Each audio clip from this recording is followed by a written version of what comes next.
성도님들 잘들 지내셨죠? 오늘 수요일입니다.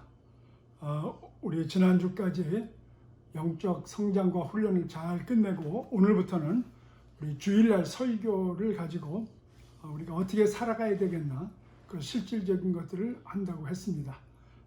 오늘부터 새롭게 시작하는 거니까 제가 아까 낮에 여러분들한테 카톡 보냈죠. 오늘 전부 다 연필과 종이 준비하라고. 연필과 종이 다 준비되셨죠? 안 되신 분들 지금 빨리 갖고 오세요. 괜찮습니다.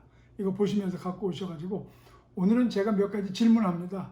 거기다 다 체크를 하셔가지고 쓰셔가지고 사진을 찍어서 저한테 보내시든지 아니면 일일이 1번 뭐 2번 뭐 그래갖고 하시든지 카톡으로 저한테 개인적으로 보내주시기 바랍니다. 우리 전체 카톡에 올리면 우리 성도님들 다 보실 테니까 개인적으로 카톡으로 혹은 메시지로 꼭 보내주시기 바랍니다. 이것을 안 하신 분들은 제가 일일이 다 찾아서 전화해서 확인할 겁니다. 우리 다 같이 기도하심으로 수요 모임 시작합니다.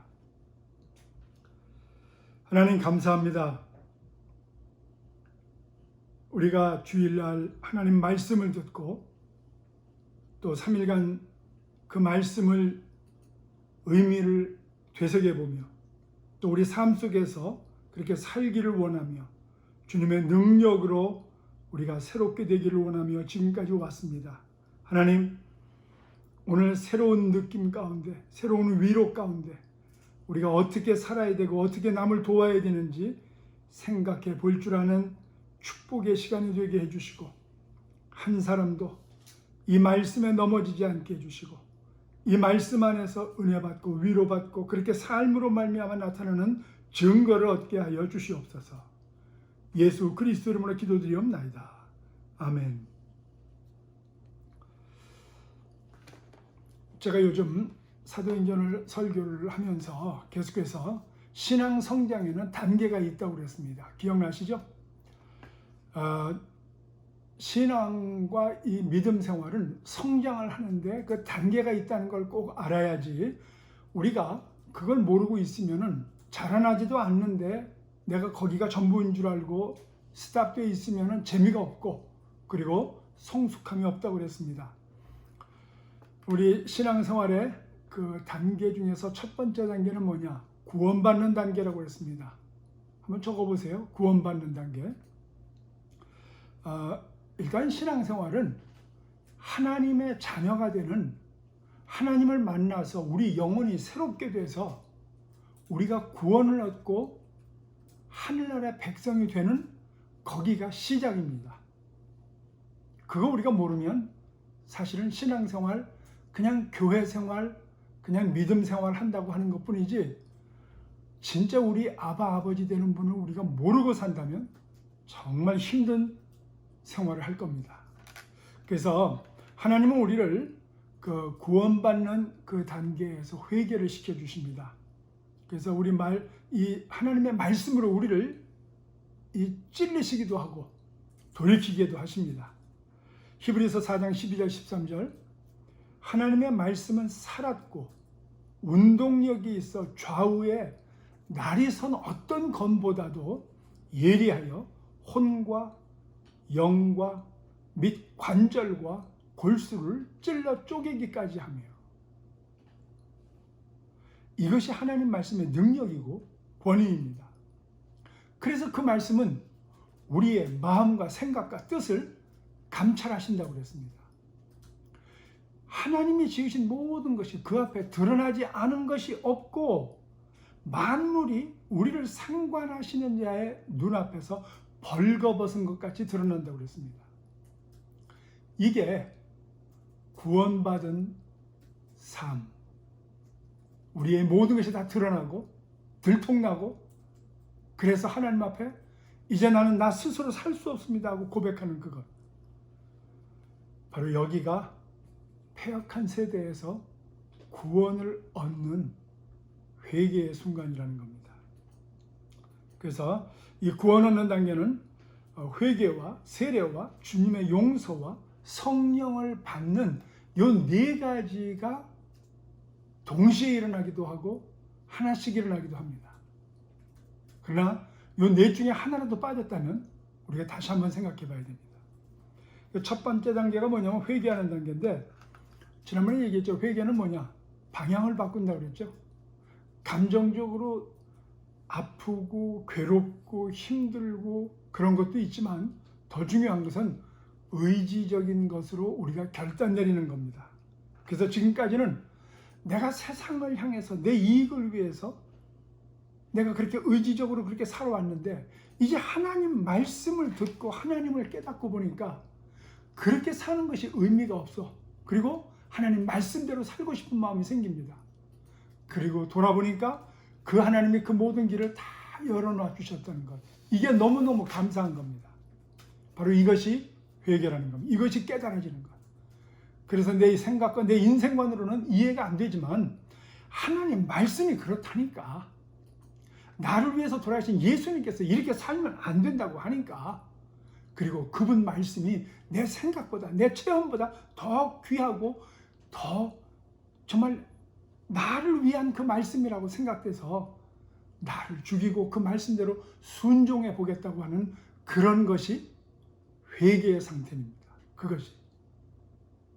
그래서 의지적인 결단 없이 과거의 자기의 잘못만 뉘우치기만 한다면 그건 후회라고 그랬습니다. 방향을 바꿔야 됩니다. 주님 말씀 때문에 이렇게 살다 저쪽으로 내가 가겠다, 결단 내리는 겁니다. 그냥 하나님 말씀대로. 그래서 회개한다는 것은 방향을 바꾸는 것, 이것이 구원받은 첫째 증거입니다. 그래서 여러분들 좀 실수할 수 있어요. 우리가 하나님 말씀을 듣고 살아도 또 옛날 내 습관이 있기 때문에 또 넘어지기도 하지만 그때마다 또 일어서서 하나님 내가 잘못했네요, 하나님 뜻대로 살기가 이렇게 힘들지만 나는 그래도 또 오늘 일어서서 주님 말씀대로 살기를 원합니다. 사람들은 그거 이해 못합니다. 사람들은 어떻게 어저께 그래놓고 후회해놓고 또 결단 내려놓고 오늘 또 그럴 수 있느냐 합니다. 그럴 수 있습니다. 그러나 오늘 내가 정말 하나님 말씀과 예수 그리스도 때문에 참 그분이 나를 용서한 것이 너무너무 기쁘고 좋아서, 그래서 내가 오늘 또 결단 내리고 그렇게 살지 않기로 각오와 결심 내렸다면 여러분들 그게 회개입니다. 그게 회개예요.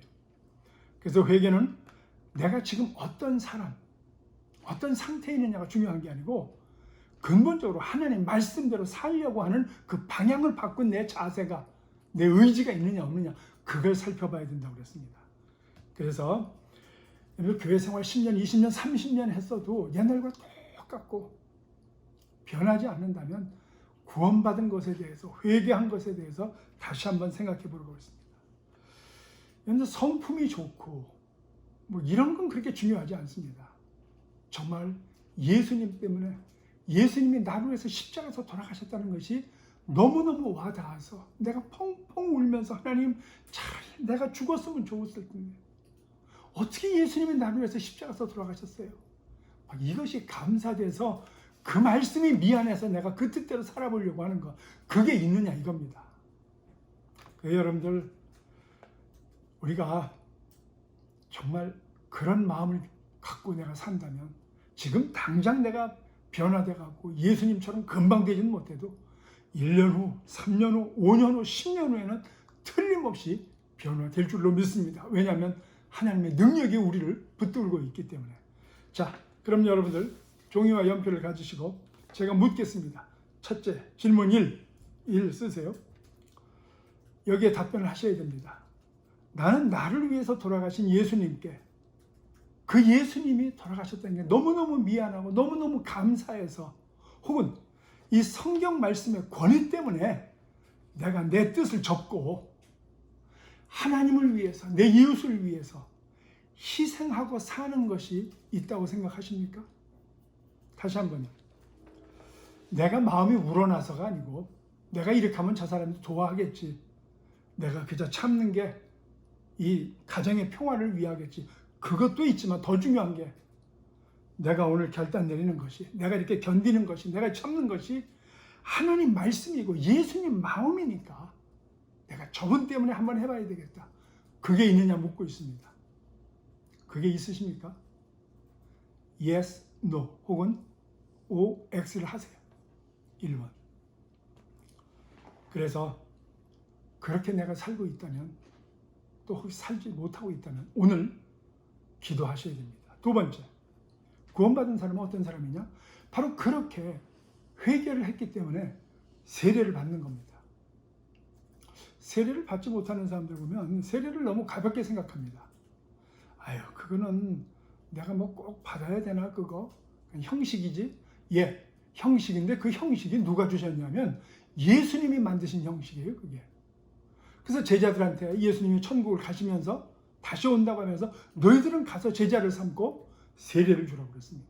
이 세례가 뭐냐면요, 내가 하나님 앞에서 회개하고 이제는 주님 뜻대로 살기로 했다는 것을 모든 사람들 앞에 공포하는 겁니다. 선포하는 겁니다. 나는 옛사람은 죽었고 내가 지금 당장은 내 인격이 당장 훌륭하게 변하지는 않았지만 그러나 계속해서 이 말씀대로 살아가기를 나는 원하고 그렇게 살 것입니다. 나는 하나님과 사람들 앞에 이렇게 선포했습니다. 그게 세례입니다. 자, 묻습니다. 질문이, 세례 받으셨습니까? 혹은 침례 받으셨습니까? 그리고 나는 그렇게 하나님을 믿음으로 말미암아 세례 받았을 때 그것이 선포되었던 것처럼 나는 당당하게 예수 믿는 것을 사람들 앞에 선포하고 사십니까? Yes or no? 적으세요. 그렇게 되면은 성경에 보니까, 그러면 사도행전에 보니까 죄사함을 받는다고 그랬습니다. 이 죄사함은 하나님께서 우리에게 주시는 거예요. 우리가 십자가, 예수 그리스도 십자가를 우리가 정말 나를 위해서 죽으셨다는 것을 믿고 부활하신 예수 그리스도를 내가 만나면은, 그리고 내가 정말 나는 죄인이었구나 하는 것을 고백하면 죄사함을 받습니다. 근데 그 죄사함 받는 것이요, 막 느껴지는 건 아닐 수 있습니다. 어떤 분은 느끼기도 해요. 뜨겁게 느끼기도 하고 가슴을 통해하면서 느끼기도 합니다. 그러나 느끼지 못하는 분도 있어요. 다만 이것은 하나님께서 우리에게 그런 능력을 허락하시는 겁니다. 예를 들어 볼게요. 미국에서 혹시 시민권 받아오신 분이 있습니까? 그렇게 어렵게 시민권 공부도 하고 가서 선사를 하면은 뭐 금방 뭐 변할 줄 알았는데 안 변하죠. 피곤하게 있다가 하루 종일 기다리고 있다 법원에서 이거 하고 나오잖아요. 뭐 와닿는 거 없잖아요. 금방 뭐 영어가 잘 되는 것도 아니고. 마찬가지예요. 법적인 겁니다. 이건 이 나라가 우리에게 시민권 주는 것처럼 내가 회개하고 세례 받았을 때 하나님께서 이 약속대로 말씀으로 그 법을 주셨어요. 죄를 용서해 주시겠다고. 이것은 느낌이 있을 수도 없을 수도 있습니다. 그래서 그 죄 용서함을 받았을 때, 그 다음에 중요합니다. 성령을 그 성령의 선물로 우리에게 주신다고 했습니다. 여러분, 거룩한 영 성령께서는 우리가 깨끗하게 되었을 때 우리 몸에 오십니다. 그때 느낌이 있을 수도 있어요. 그러나 그때도 느낌이 없을 수도 있습니다. 어떤 사람은. 왜냐하면 인격체로서 우리 안에 계시기 때문에.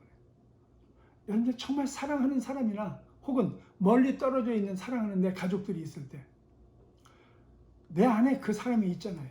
그렇다고 해서 그것이 항상 느껴집니까? 아니죠. 그러나 늘 생각하고 내 마음속에, 내 삶 속에서 그 사람 생각하면서 오늘도 내가 견디고 있고, 바로 그겁니다. 성령님도 인격체이기 때문에 느낄 수 있어요, 우리 몸으로. 그런데 그러지 않아도 그분이 약속으로, 이 약속의 말씀으로 우리 가운데 거하신다고 그랬습니다. 그래서 우리에게 거하시면서 때로 능력, 그 은사를 주십니다. 그래서 어떤 사람은 그것을 할 때 이 기도의 능력이 나타나고 방언도 하고 질병을 고치기도 하고 귀신을 쫓기도 하고 이웃을 돕기도 하고 그리고 가르치기도 하고 지식의 그 지혜의 은사를 우리에게 허락하시기도 하고 또 큰 일을 할 수 있는 믿음도 주시기도 한다고 했습니다. 이것은 다 왜? 하나님의 일, 그 사역을 감당하라고. 그래서 하나님께서는 하나님의 뜻에 따라서, 하나님의 필요에 따라서 우리를 사용하시는데 그때 성령의 능력, 은사를 주십니다. 오늘 우리 삶 속에 예수 믿고 성령이 우리 가운데 있으면 꼭 초자연적인 능력과 역사가 일어나기를 기대해야 되고 나타나야 됩니다. 이건 특별한 사람들이 하는 게 아니에요. 우리 모두가 다 하나님의 일을 할 때 나타나야 됩니다. 이것이 안 나타나는 이유는 뭐냐? 우리 안에 성령께서 계시고 나타나기를 원하시는데 우리가 개발을 안 해요. 어떤 때는 정말 그것이 나타나야 됨에도 불구하고 내가 이거 기도하고 내가 이것을 기도했다가 안 되면 어떻게 하지 하는 이 두려움 때문에 그렇습니다. 안 해요. 하나님이 하십니다. 그게 믿음입니다. 나는 능력이 없지만 하나님께서 원하실 때 나를 통해서 그 일을 하시겠다. 하나님, 나를 사용하여 주시옵소서. 그것이 우리가 할 일입니다. 그것이. 그래서 우리가 정말 성령을 받았다면 하나님의 초자연적인 역사가 일어나기를 기대해야 되고 또 그렇게 돼야 됩니다. 자, 묻겠습니다. 질문 3. 뭐냐면 내 삶에 성령님으로 인한 이러한 역사가 나타난 적이 있는가? 너무 어려워요. 내 삶 속에 성령의 이런 역사, 아까 얘기했죠? 뭐 기도할 때 방언도 하고 혹은 방언 통역 혹은 능력이 나타나고 귀신을 쫓아보기도 하고 누구와 얘기할 때 갑자기 내가 생각지도 않았던 지혜의 말씀이, 지식의 말씀이, 뭐 그리고 어떤 큰 능력이 나타나기도 하고 병이 고치기도 하고 그런 경험이 있느냐 이겁니다. 그냥 yes, no 답만 하시면 됩니다. 질문 4. 지금까지는 그렇게 못했어도 정말 그런 은사가 그렇게 정말 하나님께서 살아계시다면 내 가운데 나타나기를 원하십니까? Yes or no? 여러분들, 정말 내가 구원받은 사람이라면 하나님의 은혜와 능력을 내가 정말 그 성령 하나님께서 내 안에 계시다면 자연스럽게 좀 두렵긴 해도 나타나기를 사모하는 마음이 자연스럽게 나타나야 됩니다. 이것이 구원받은 겁니다. 그래서 우리가 방향을 돌이켜서 회개하고 예수님 영접하고 세례받고 깨끗함을 받아서 성령을 받고 그 은사가 나타나는 그것이 구원받은 거예요. 여러분들 만약에 이런 것이 안 되었다면 결단 내리고 여러분들 저한테 연락을 하셔야 됩니다. 그리고 어떻게 하면 좋을까? 같이 기도하고 고민하고 그런 역사가 나타나기 위해서 함께 노력해야 됩니다. 자, 그러면은 신앙의 성장이 온다는 겁니다. 우리가 가르침 받고 교제하고 떡을 떼며 기도하는 것. 제가 지난주 설교 말씀드렸죠. 이 사도행전 그 2장 42절 보면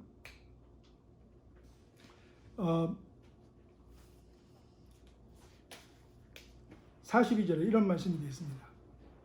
그들이 사도의 가르침을 받아 서로 교제하고 떡을 떼며 오로지 기도하기를 힘쓰니라 그랬습니다.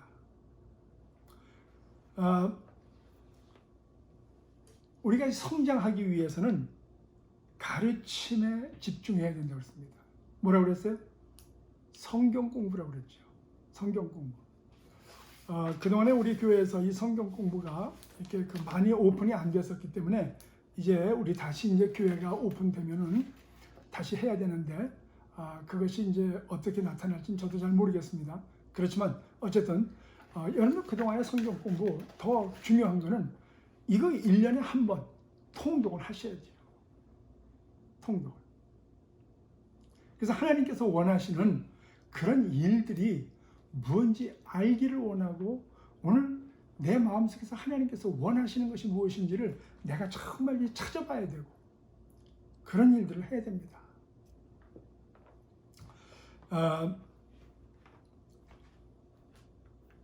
이 성경 공부가 여러분들 이렇게 그 공부라고 하니까 좀 어려워하는데 저는 우리 장로님 중에서 한 분이 나는 성경을 읽으면은 모르던 것이 생각지도 않은 것이 확 와가지고 하늘문이 열리면서 너무너무 마음에 평강이 오고 좋다고 저한테 그런 말씀하시는 우리 장로님 계십니다.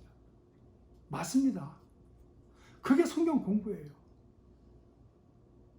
우리가 예수님에 대해서, 우리가 하나님의 역사에 대해서, 우리가 믿음의 선배들에 대해서 우리가 더 많이 알기를 원할 때 내가 읽어보고 하나님께서 직접 가르치시기도 하고 또 그것이 맞는지 물어보기도 하고 다른 분들은 어떻게 생각하는지 또 알아보기도 하고 그게 바로 성경 공부입니다. 구원받는 게 뭔가 요즘 제가 설교하면서 바로 이렇게 직접 답을 써보기도 하고 그게 성경 공부죠. 이런 것을 할 수 있어야 되고 이런 것이 있을 때 우리 목사님은 너무 괴롭혀 성도들을 그게 아니고 참 좋다 이런 걸 하시는 거 보니까 내가 참 도움이 된다 할렐루야 그거를 사모할 수 있어야 됩니다. 그게 성경. 왜? 사도들의 가르침이 있었다고 그랬습니다. 그래서 이런 성경 공부를 통해서 내가 정말 이제 질문 다섯 번째입니다. 다섯 번째 질문이 뭐냐면, 나는 하나님을 성경을 통해서 좀 더 알기를 원하는 마음이 있는가? 이 성경을 통해서 혹은 공부를 통해서 혹은 이웃과의 그 만남을 통해서 정말 하나님 알기를, 정말 예수님 알기를, 정말 성경에 나와 있는 이런 사건들에 대해서 좀 더 알기를 원하는 마음이 있는가? 그게 구원받은 사람이라는 겁니다. 그게 성장하는 사람이라는 거예요.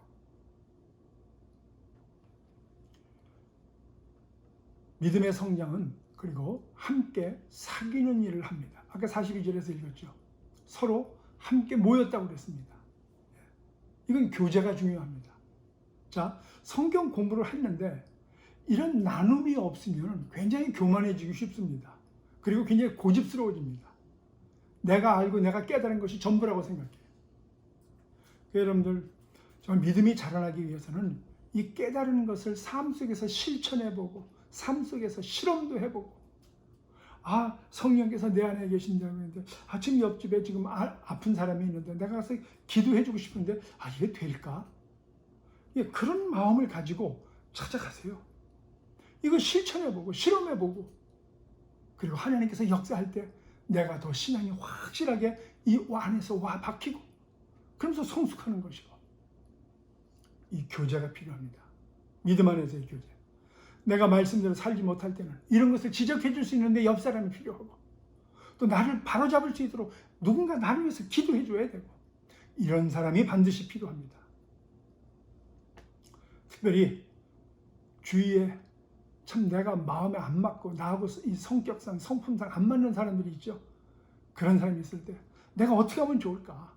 하나님 말씀대로 하려면 용납하고 용서하고 살아야 되는데, 사랑하고 살아야 되는데, 그런 것을 할 수 있는 교제의 장이 있어야 됩니다. 그게 교회고, 그게 소급이라고 했죠. 그게. 여러분들, 이것을 위해서 정말 누구라도 내가 열린 마음을 가지고 그런 것을 할 수 있는 내 이웃이 있어야 돼요. 먼저는 나를 그렇게 돕는 분이 있어야 됩니다. 그리고 내가 그 다음에 내가 그렇게 베풀 수 있는 사람이 있어야 되고, 여러분들, 이런 관계를 꼭 맺게 되기를 주의 이름으로 부탁드립니다. 그래서 여러분들, 어떻게 하면 내가 이 사람을 용납하고 사랑하고 살 수 있을까? 내가 어떻게 하면 주님 말씀이니까 내가 한번 안 되는 것도 한번 해보려고 이렇게 몸부림치고 애쓰는 그것이 성장이라. 이게 바로 교제를 통해서 내가 성장하는 겁니다. 자, 질문 6. 여섯 번째 질문입니다. 나는 교회 안에서 이런 것을 함께 나눌 수 있는 사람이 있는가? 있다면 이름을 적으셔도 됩니다. 그리고 저한테 보내주세요. 이런 사람이 있어야 됩니다. 나는 언제라도 이분한테 내가 전화하면 이분 날 도와주실 거야. 이런 분이 있어야 돼. 또 누군가 나에게 정말 나를 그렇게 생각하는 사람이 있어야 됩니다. 우리 집사님이라면, 우리 전도사님이라면, 우리 장로님, 우리 권사님이라면, 우리 형제님, 우리 자매님이라면 내가 언제든지 전화하고 내가 언제든지 기도 부탁할 때 저분은 나를 위해서 그렇게, 여러분이 그런 사람 되시기를 주의 이름으로 축원드립니다. 적으세요.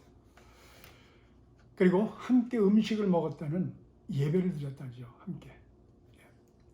믿음이 언제 성장하는가? 성찬식을 하면서, 이 먹는 게 아니고 정말 주님 안에서 서로의 사랑과 은혜의 교제를 나누는 것, 그 예배죠. 빵을 찢었다.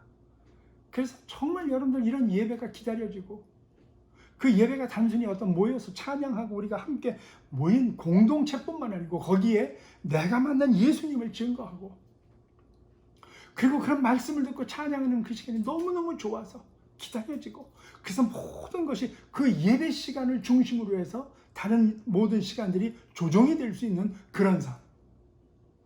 시간이 나면 예배 나오고 바쁘면 못 나오고 그런 게 아니고, 정말 예배가 나에게 굉장히 정말 가장 중요한 것이 될 때 우리 믿음이 성장합니다. 그래서 여러분들, 주일날 한 번은 무슨 일이 있어도 다른 거 다 포기하고라도 교회 나와야 됩니다. 이런 시간, 그 시간 따로 마련해야 되고. 묻습니다. 질문 7번. 나는 내 생활에서 정말 예배가 가장 중요한 것이 되고 있나? 나는 내 생활에서 예배가 정말 가장 중요한 것이 되고 있나?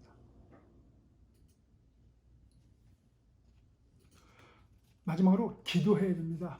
이런 모든 것이 있어도 하나님과의 연락하고 하나님이 인정해 주시고 내 부족한 것을 하나님께 아뢰고 하는 기도 시간이 없다면 이게 객관적으로 내가 신앙이 성장하고 있는지를 몰라요. 지금 하나님이 보셔야 됩니다. 이 모든 것을. 내가 성경 공부하고 소그룹 참석하고 내가 예배 참석한다 할지라도 기도가 빠져 있으면 이 모든 것이 언밸런스가 됩니다. 그래서 하나라도 빠지면 안 돼요. 정상적인 신앙 성장 위해서 제가 지난주에 말씀드렸죠. 몇 분 정도 기도해야 된다고 그랬어요? 예, 한 15분 이상은 하셔야 됩니다. 하루에. 아무것도 하지 말고 뭐 하다가 좀 좋으셔도 괜찮아요. 그러나 이 시간만큼 적어도 15분은 하나님께 내가 드리기로 했다. 그래서 그런 기도 시간이 있어야 됩니다. 그런 기도의 장소가 있어야 됩니다. 자, 질문 8, 마지막 질문입니다. 제가 묻습니다. 나는 하루에 15분 이상 하나님과의 만남의 기도 시간을 갖고 있는가? 있으십니까? 그런데 이 모든 걸 다 적으세요. 그리고 이 모든 것이 된다 안 된다가 있지만 오늘부터라도 이런 말씀을 듣고 내가 한번 해봐야 되겠다. 적으세요. 내가 오늘부터 결단 내리고 하나님 앞에 최선을 다하기로 했습니다. 이 모든 것을 하나님 도와주시옵소서. 그리고 거기다 쓰고 저한테 사진을 찍든지 아니면 직접 찍어서 저한테 주시기 바랍니다. 카톡으로. 여러분들 신앙생활 가운데서 믿음 생활이 재미가 없고 혹은 지금 정체되고 있으니까 다른 거 없어요. 첫째 하나는 내가 정말 구원받지 않았든지 아니면 구원받았다 할지라도 성장을 안 하기 때문에 그렇습니다. 그래서 내가 문제가 뭔지 여러분들 정말 진단해 보셔야 돼요. 나 스스로를 진단해 봐야 돼요. 내가 정말 이 성경 공부를 안 하지 않기 때문이 아닌지 아니면 내가 이 다른 사람과의 이 교제가 원활하지 않기 때문이 아닌지 아니면 정말 이 예배의 중요성을 몰라서가 아닌지 아니면 기도가 빠져서가 아닌지 그 전에 나는 정말 회개라는 것을 했는지 그리고 성령 하나님과 함께 이런 은사를 받고 그 능력을 받아서 정말 귀한 하나님의 사역에 내가 동참해 본 적이 없는지 근본적인 질문들입니다. 신앙생활 이것이 시작될 때 제대로 할 수 있습니다. 우리 성도님들 오늘 지금 이 질문 드린 거 다 적으셔서 한번 깊이 생각하시고 기도하시고 저한테 꼭 보내주시기 바랍니다. 제가 여러분들 위해서 그렇게 기도를 하겠습니다. 신앙생활에 이것이 빠지면 그 다음엔 의미도 없고 재미도 없고 성장도 안 되기 때문에 이러다가 도로 뒤로 빽합니다. 그러면 의미가 없어져요. 오늘이 중요합니다. 꼭 여러분들 체크하시고 저한테 연락 주시기를 주의 이름으로 부탁드립니다. 기도하겠습니다. 하나님 감사합니다. 이 모든 것이 합력하여 선을 이루시기를 원하시는 그 하나님의 계획과 은혜와 기다림이 있습니다.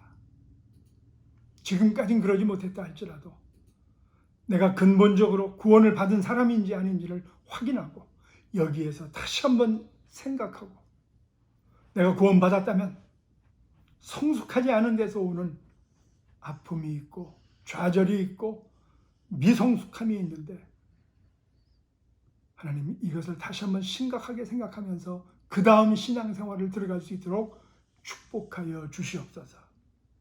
오늘 우리 자신을 정직하게 내려놓고 기도하는 우리 되게 하옵소서. 예수 그리스도 이름으로 기도드리옵나이다. 아멘. 우리 성도님들 여기가 교회 같으면 지금 우리가 같이 기도하면서 제가 함께 기도하고 싶은데 각자 집에 있기 때문에 그럴 수는 없고 여러분들 이 시간 조용히 기도하시면서 오늘 여러분들 적은 것을 꼭 기도하면서 저한테 보내주시기를 부탁을 드리겠습니다. 승리하세요.